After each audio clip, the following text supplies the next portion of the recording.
heavily engrossed in the mode of passion, it will never encroach upon you. And Prabhupada says in the purport that the same assurance is given to Brahma in the second canto, chapter 9, verse 36. I like the numbers because this is 3.935, 2.936. One below in canto and one above in verse. It's a fun little numbering. So for those of you familiar with Chatushloki Bhagavatam, the 4 key verses of Srimad Bhagavatam, it starts with 33, 34, 35, and 36. So this 4th verse, Prabhupada is saying, is the same assurance given. Etavadeva jigyasam tattva jnana sunatmanaha anvaya vyatirekabhyam. Anvaya vyatirekabhyam. Is it up there? Anvaya vyatirekabhyam. How does it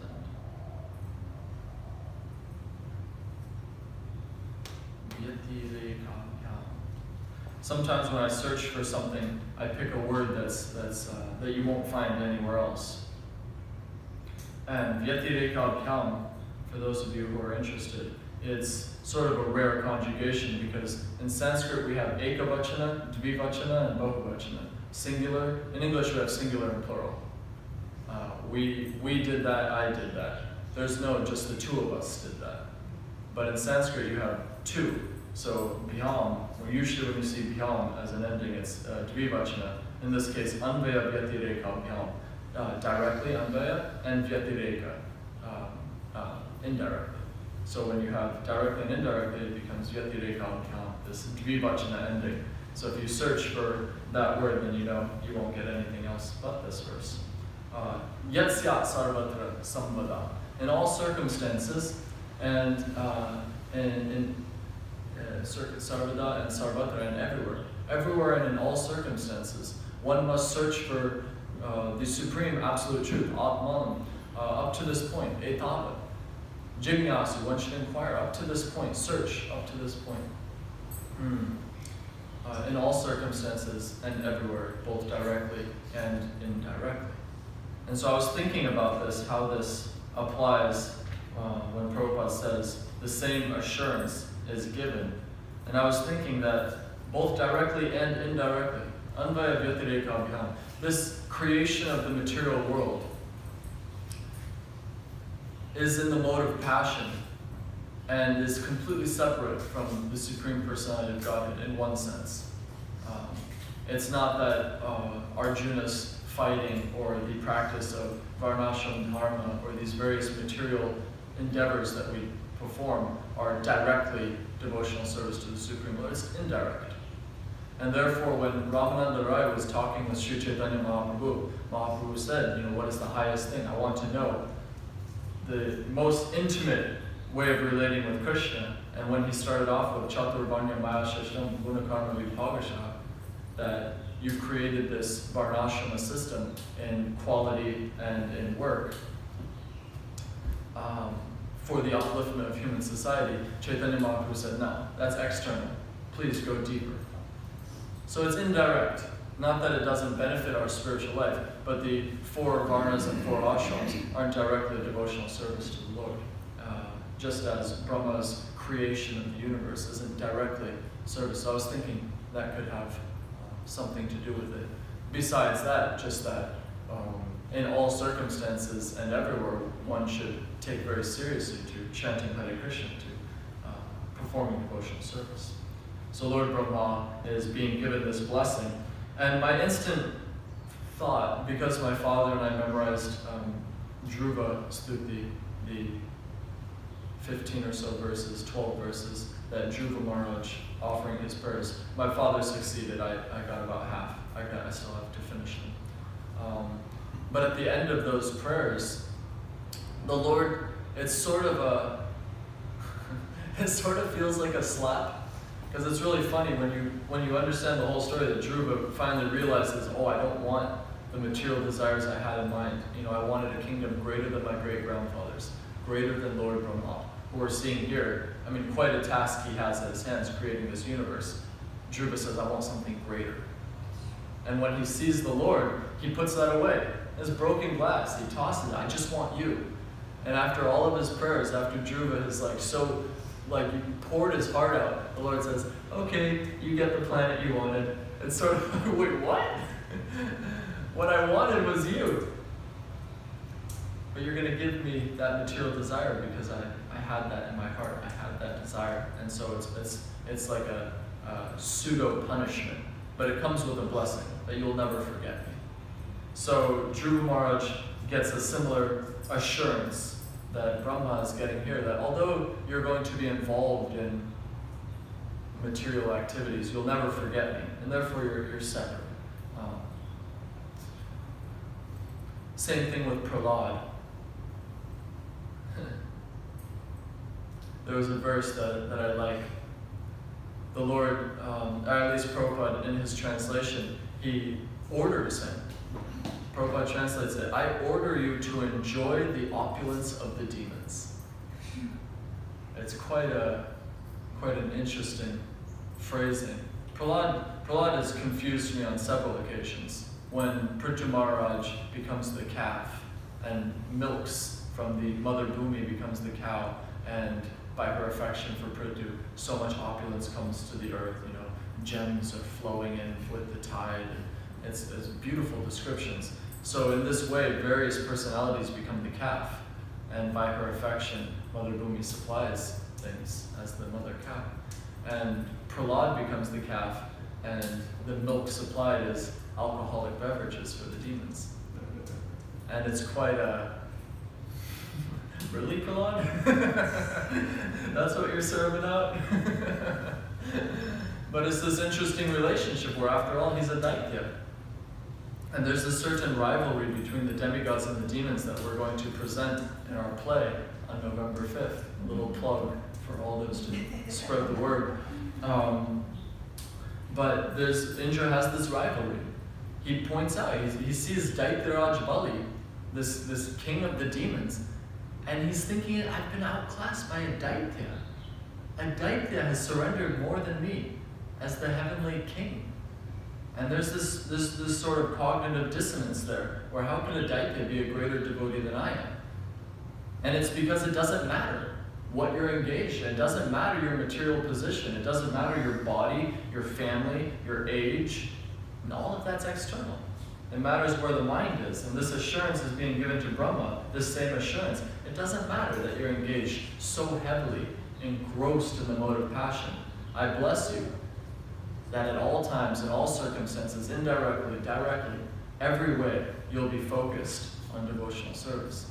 And that means that when Lord Brahma is bewildered, Brahma Vimohan Lila, such a special, wonderful Lila, Madhuti really likes it. I wish he were here, he'd tell you the story.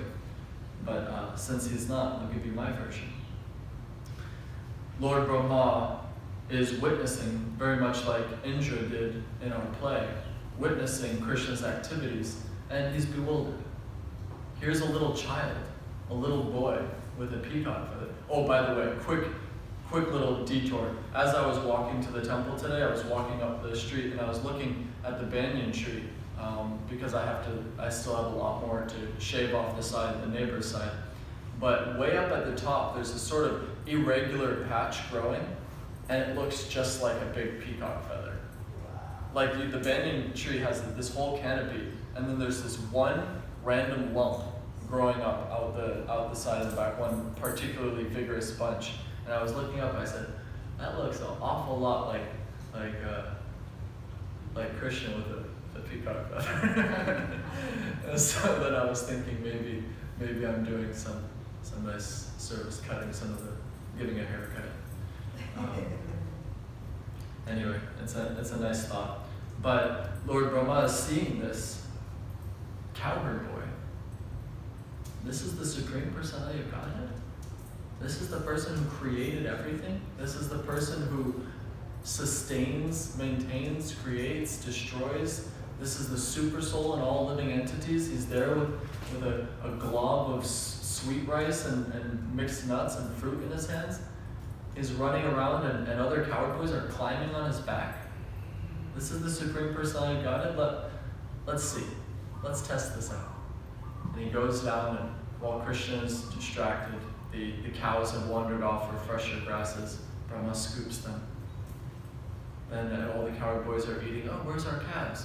Krishna says, relax. I'll go search for them. You all please eat. Krishna goes off. For me, that's the most bewildering part of the whole pastime, really, is that when Krishna says, you all stay and eat, I'll go look. I feel like some of the cowherd boys went, no, Krishna, you stay. I'll go look. But by his mystic internal potency, they're all like, sure. We'll all keep eating. Because when I picture these pastimes of the cowherd boys eating, I always get this, that description of the whirl of the lotus and all the petals surrounding it. You've seen Iskcon has a couple of really nice paintings where Krishna's in the center and they're all eating and sharing. So Krishna kind of had to walk through the petals, all the cowherd boys, to get out from that circle. For me, that's the most bewildering part of the pastime. But Krishna leaves, and Brahma comes and scoops all the cowherd boys. Krishna, oh, my calves are gone? Oh, the cowherd boys are gone? And then he manifests himself as all of these, to the exact detail. I forget the Sanskrit used, but to the most minute detail of their personalities. He's imitated it perfectly. And this is, Krishna, in English we have a crude expression that I'll ignore. In Bengali there's a much nicer one, Rata Deka Kolavecha, that one accomplishes two things at once. One gets to see the Rathayacha procession, and one gets to sell their bananas. Rata Deka Kolavecha. So the banana salesman, he sells his bananas and sees the Rathayacha card. So Krishna performs many wonderful tasks all at once, simultaneously. The cowherd men and women, they all desired to have Krishna as their child.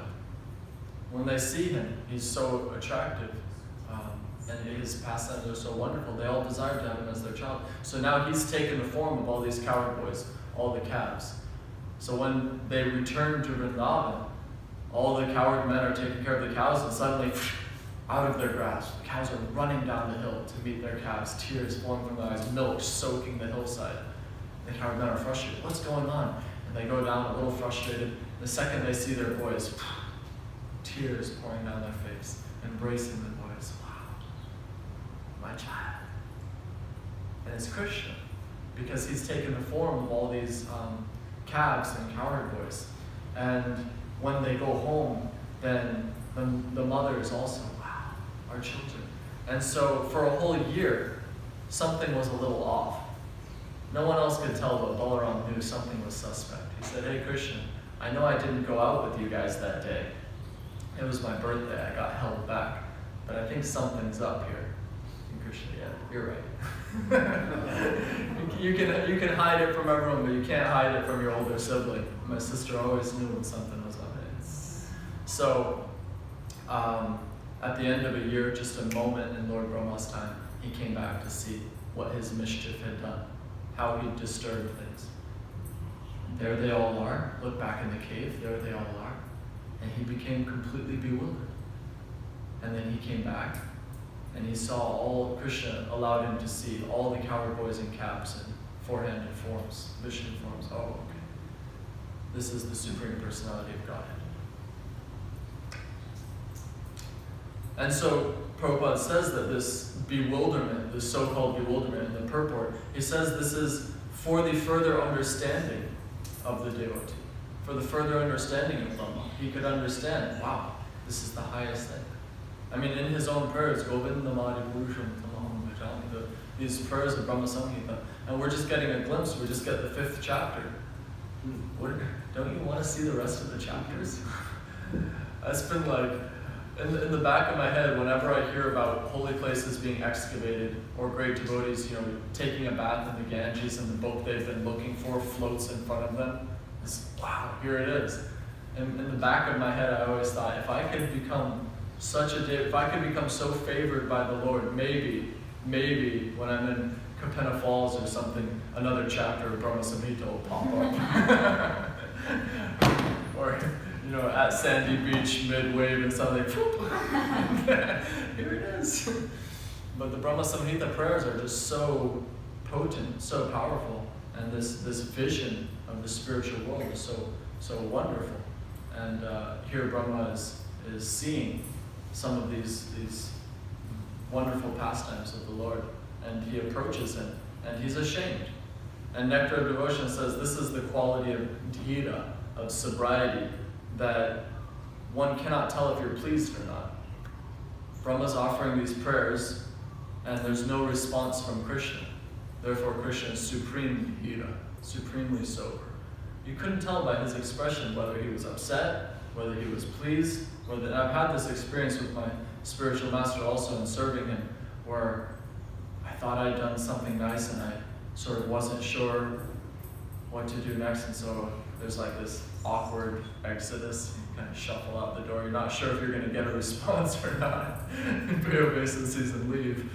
And so Brahma had that sort of like, okay, I think maybe I've overstayed my welcome. He sort of slips out. Okay, pay obeisances, 4 crowns on the ground, out. Because after all, his prayers, as beautiful and wonderful as they are, it's a disturbance. Krishna wants to get back to his coward boyfriends. Okay, Brahma, you saw. You got to see. I'm the Supreme Personality of Godhead. Now, I've got better business to take care of. There's some playing to be done. Govardhan Hill is there. We've got caves to explore. We've got Jamuna to swim in. You've seen what you wanted to see. Coward men and women and cows, they all got to have me as their child for a year. Now I've got to play with my friends again. And one more thing accomplished in this pastime is that Aghasura's body, I don't know if it was less fun to play on, but it was definitely a fun playground now that it had completely dried out, and there was more fun to be had on the year-old corpse of Aghasura, which had become transcendentalized by Krishna's touch. Let's see, what else? Drishamadhyam nabadnati papiyam spamradurvana yanmano mainirvadham pradam samsirito vide.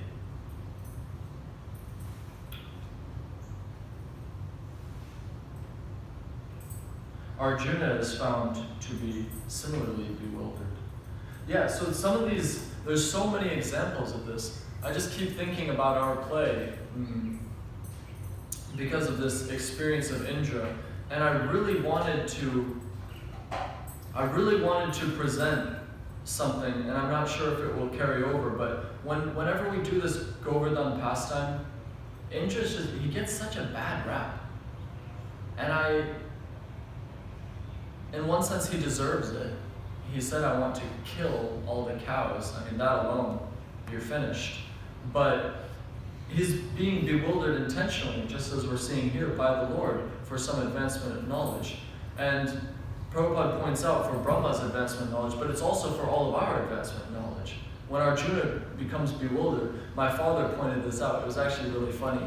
I elbowed him after the class for even mentioning it to me. He told me, you know I know what those Sanskrit words mean, right? I said, yeah, Dad, I know. He said, I was just asking so that you would explain it so everyone else would understand. I said, okay, Dad. And I hassled him a little bit, telling him, are you sure you knew what those meant? But when Arjuna becomes bewildered, he asks questions and all of us are benefited. He's asking these questions. He's a pure devotee. He doesn't need it, but Krishna bewilders him. Okay, everyone can ask. And the same thing with Indra. I mean, what a service he performed by dumping this heavy rain down. All the coward men, women, all the gopis especially, got to be with Krishna for 7 days straight. 7 days and nights, they all got his company non-stop. So Indra did actually a great service. It's a wonderful pastime. He massaged Govardhan. So many wonderful things came of this pastime. But when we give this play, Indra just has this uncontrolled wrath and fury. He's totally out of control. He's something like a Zeus sort of character. And so I included from Bhagavatam the search for the greatest devotee, because we get another side of Indra. We see this humility, this devotional inclination he has to glorify others above himself. And we get some nice examples. I was thinking about this for Arjuna and Indra alike, there's this sort of kshatriya bhav, or this controlling nature, where my sister asked, how is this a slight to Indra, that Lord Vamana took the kingdom of Bali and gave it back to Indra? But he didn't take it by fighting for him. He took it by cheating Bali. And Indra points out, how could I have been favored by the Lord? How can you consider me his greatest devotee when he gave me back my kingdom after cheating? He didn't fight my enemies, he cheated it away from Bali. And there's a verse in Gita, Kirtam Chapi Bhutanam, Kataya Shanti Deva Vyayam, Sambhavitasya Chakirtam, Maranamada Tirishite. Worse than death is to lose one's honor. Dishonor is worse than death. For an honorable person, dishonor is worse than death. So for Arjuna, Kateshyati Devyam, everyone will talk. Everyone will talk about this. And for someone who's out of honor, this is worse than death. Of course, external understanding. There's examples of great devotees who maybe someone talks badly about them. What comes to mind is it Chapala Gopal? Gopal Chapala? Right. He set up some Durga Puja. Is that Gopal? He set up some Durga Puja equipment outside of Srivas Thakur's house. And for Srivas Thakur or whatever, he went out and he showed everyone. He said, hey, everyone, look what I was doing last night. I was doing Durga Puja. I'm busted. You got me. So for certain, well, I guess he's more Brahminical. It's not that Kshatriya Bhav. Maybe not the best example. But anyway, the point there is that for Indra, dishonor is worse than death practically. He didn't get his kingdom back by fighting Bali Maharaj. Vamana went and stole it and handed it back. It's kind of like being on the playground with the big bad bully, and the bully steals your lunch money, and someone tricks him to get it back. But the bully's still looking at you like, I see you got your money back. You guys go back in the classroom and you still look at each other. The bully still knows that he got the better of you and you're still the underdog. It's not like a flat outright defeat. It's not like you got to climb up on top of him and rip it out of his hand and say, don't do that again. That's what Indra wanted. He wanted to go forth into battle on the back of his elephant Airavata, thunderbolt in his hand. Yeah.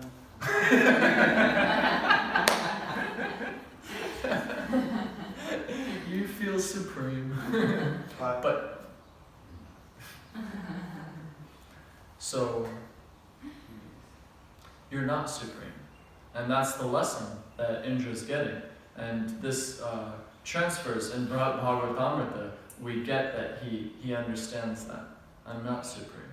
The Supreme Lord is my master, and someday I hope he shows his favor on me. And so we can all benefit from seeing a more devotional side of Indra as something to aspire to. No one aspires to causing disruption for the devotees and destroying Vrindavan. That's not an aspiration of the devotees. But we do aspire to get the mercy of the Lord. And that mercy comes down in the disciplic succession. I just read yesterday or the day before a very long Vyasa Puja homage response by His Divine Grace Bhakti Siddhanta Saraswati Prabhupada, and it blew my mind. I've been reading it for a couple weeks, but the day before yesterday I just sat down and just read the whole thing. It's about 6 pages, and it's just the way he keeps it's like waves. You actually feel the waves of devotional expression that, each thing he describes, the material side, and then by the mercy of the lotus feet of Sri Guru. And it just keeps circling back that, no, you don't understand how potent are the lotus feet of Sri Guru. Let me tell you how potent they are. And he just keeps driving that post home. And this morning when Maharaj was singing Guru Puja, each, Janme Janme Prabhu se, all these different things, Prasade Bhai, I cross over this ocean material existence by your mercy. Jahara prasade bhai, ebhava toriya jahai. These words are powerful. What we're singing is powerful. And it's by this mercy trickling down from Krishna himself, Krishna and Brahma. And Bhaktisiddhanta Saraswati Prabhupada includes the whole list. He says, I'm getting this mercy from Krishna. You're connected in this chain. You're getting all of their mercy. It's like compound interest. If you study stock market returns, each link you're going further down, it's just like compounding. And you're just getting way more mercy than the people before you. And more mercy and more mercy, the more you're in this disciplic chain. And it's just there for you to grab. But you have to grab it. That desire to have it has to be there. And once that desire is there, then you have Krishna's assurance. Whatever position you're in, you can be in the mode of passion, you can be climbing trees, you can be temple president, you can be whatever position you're in, you'll always remain fixed on me. And in that position, your life is perfect. So this is the real adventure of life, is to seek perfection. Not to make oneself supreme in perfection, but to seek perfection as the servant. Any comments, questions? When you made the comment about wanting to see the rest of the Brahma Samhita and all these different wonderful things about Krishna, it made me think of something we read last night with my online Nectar of Devotion group. And this is from the chapter in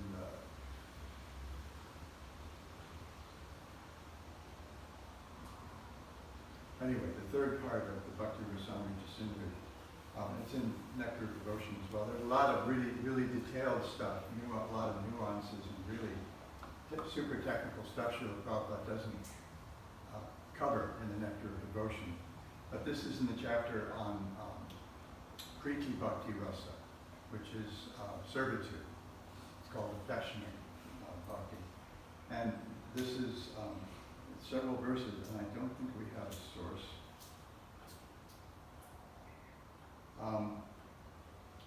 Several verses describing Krishna's character as appreciated by those in Dasya Rasa. So he says, is it okay?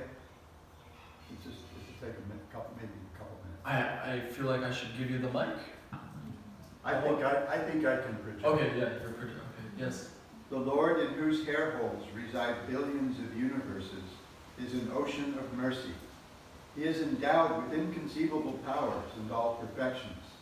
He is the seed of all avatars, is always attractive to the Atmaramas, and is the supreme controller. He is most deserving of respect. He is omniscient, fixed in his vows, always increasing, and full of tolerance. He is the protector of those who surrender to him, compliant, truthful, expert, all auspicious, the afflicter of the evil, and upholder of religious principles. He is the eye of Scripture, the friend of the devotee, magnanimous, effulgent, full of gratitude, full of good qualities, the chief among all beings, and is controlled by love. This form is the Alamban for 4 types of servants. I mean, wouldn't you want to get to know somebody? It's like Mindy comes to our local Nectar Devotion classes, and she says, I just want to get to know Krishna better. I really want to know you. Exactly. But wouldn't you want to know somebody like this just a little better? And all these things, and he's controlled by affection. In terms of sap. It's so, yeah, it's such, what a description, what a direct opposite of what we experience in the material world. You know, it's a complete absence of all of these things, a complete absence of gratitude. Everything is self-serving. Krishna's, everything is, yeah.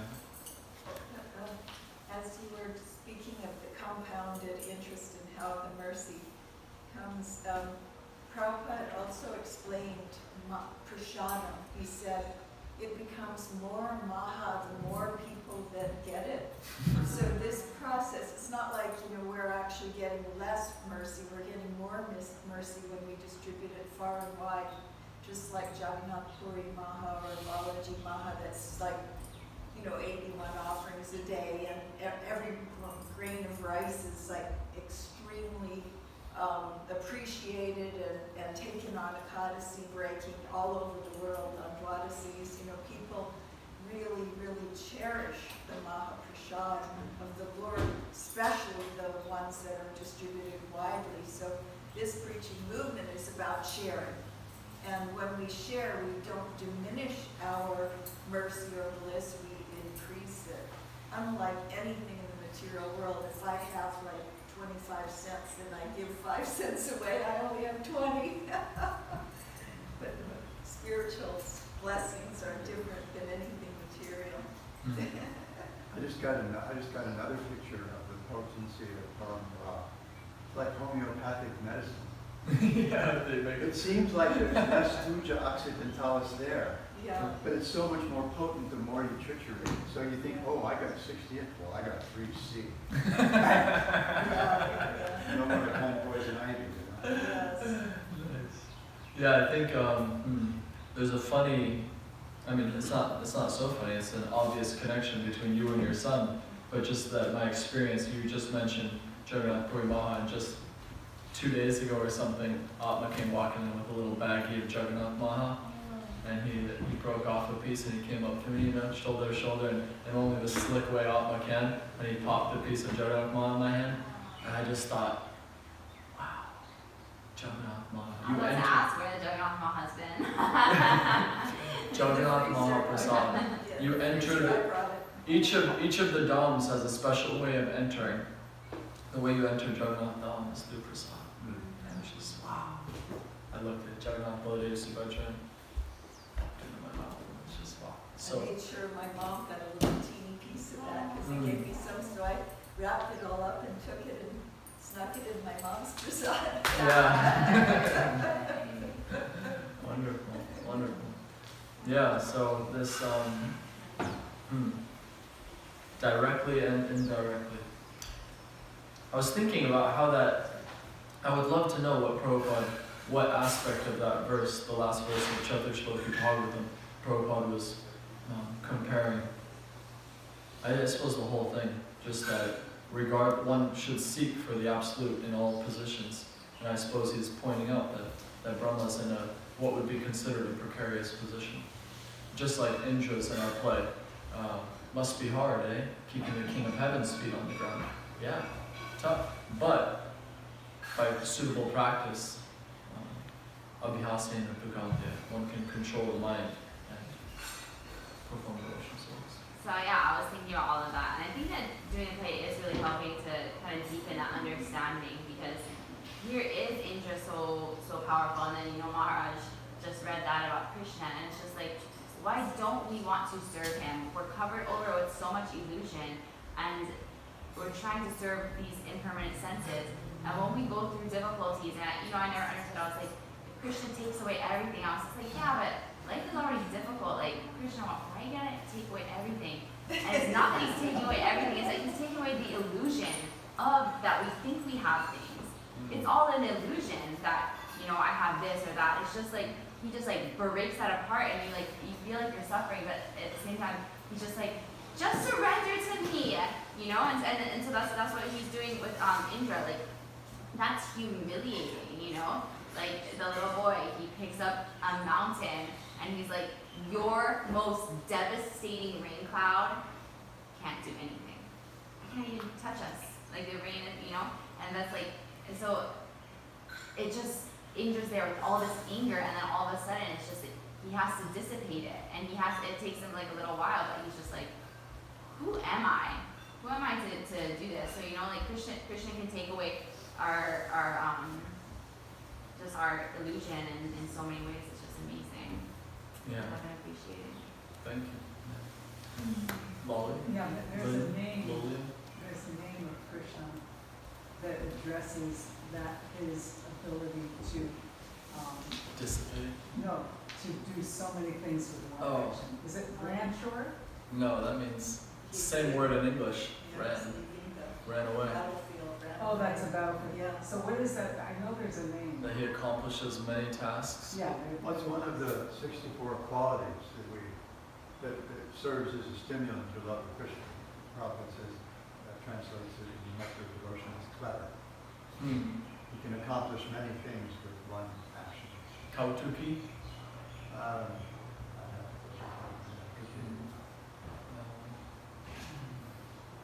Yeah, I'm not sure. Something to look up.